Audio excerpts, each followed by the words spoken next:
our current chair is on leave. So everyone has a different style. I'm just setting the scene for today. When it comes to substantive items, what I'll be doing is asking officers to present. Then I will move and call for a seconder. We'll go into questions. Following questions, we'll have the debate, and then we'll go back to the recommendations. All right?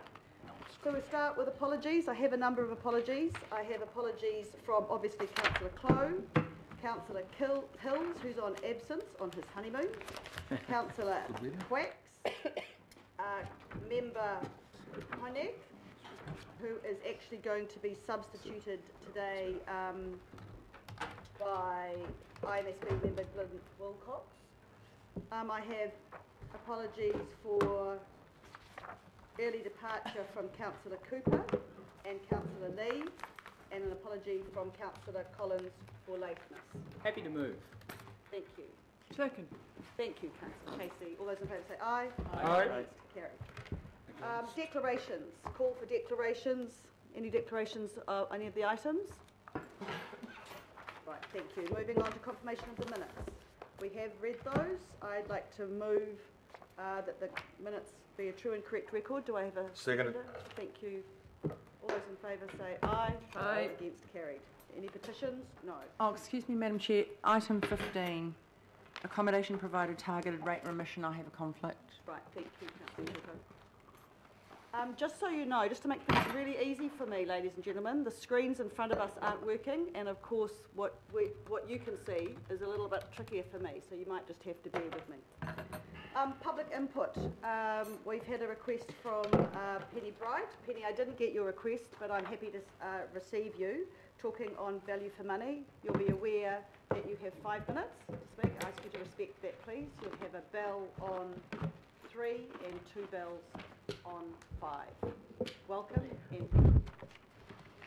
And thank you, Councillor. Yes, I think I'm familiar with these proceedings now.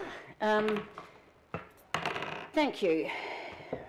First, a quick bit of history. Back on the 5th of September 2006, downstairs in fact, was the first citizen revolt against the proposed Auckland Super City. Downstairs was a meeting of the Auckland Mayoral Forum, just like Local Government New Zealand, also not a creature of statute, where the 4 then City Council mayors from North, South, Central and West had all signed an open letter to Labour Prime Minister Helen Clark calling for there urgently to be, for the ARC to be abolished and for a super city to be established. What happened was fellow community activist Lisa Prager and myself, we gate crashed it and we disrupted it on the basis that the Auckland Mayoral Forum had no lawful authority to do any such thing, that there was a proper reorganisational proposal set out in the Local Government Act which was supposed to be followed, which was not, and that became known as the day of the failed mayoral coup. Back on in December 2016, I petitioned Parliament, and Dr. Peter Sharples presented my petition, which called for Parliament not to consider any legislation reorganising Auckland regional governance until the public had been duly consulted on governance and the ownership and control of strategic assets like water services.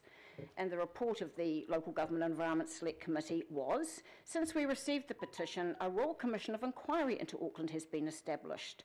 The Commission will examine and report on local and regional governance requirements for the Auckland region in the foreseeable future. So my petition assisted this sort of blitzkrieg to railroad through the super city, because neither the Māori Party or the Green Party would support any such railroading. The arguably most important recommendation of the Royal Commission was, in my opinion, on council-controlled organisations. 21A, all Auckland Council's major commercial, trading and infrastructure activities should be undertaken through CCOs. So that was not Rodney Hyde. Popular myth and legend is that was Rodney Hyde that was responsible for that. It was not. That was arguably the most important recommendation of the Labour-appointed Royal Commission on Auckland Regional Governance. So there was an 18-month delay while we had the Royal Commission. And then, of course, we had a change of government. And although National had promised that there'd be no changes, the public would be consulted once the findings of the Royal Commission were known. Within 2 months of the findings being known, it was railroaded through Parliament. In terms of replacing 8 democratically elected councils with first 7 and now 6 council-controlled organisations, there was never any cost-benefit analysis of any Auckland CCO either prior to or since. Value for money, how can you check for value for money if you don't know exactly where the money's going? And I formally request yet again, you elected representatives, we elect you. You're not here as the governing body, but you are the elected representatives, and I formally request that you instruct the CEO, who's the one person you appoint, to ensure that details of awarded contracts are made available for public scrutiny, because despite the last 4 years of my efforts, my hard work, my heavy lifting, my still being picked on, the books are still not open. You cannot seriously be looking at value for money when you don't have the details on how many billions of dollars over the years are going to private sector consultants and contractors. And if you don't have that basic information, how can you then check for cost effectiveness?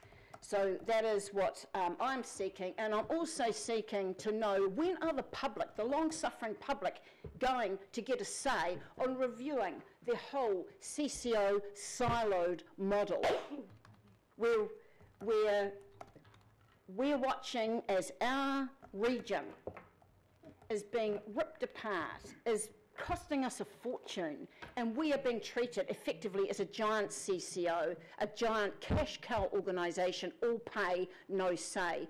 Please uphold the law, do your jobs, and make sure that that information on public spending on private sector consultants and contractors is available. And the last point I would like to make is, because you know that I am a scrapper, I'm including, for your information, the full list of participants of the World Justice Project International Rule of Law Forum that I attended at The Hague, so you can have a look at whose emails I've got and where the fuss will be going, and I appreciate your Thank you, Penny.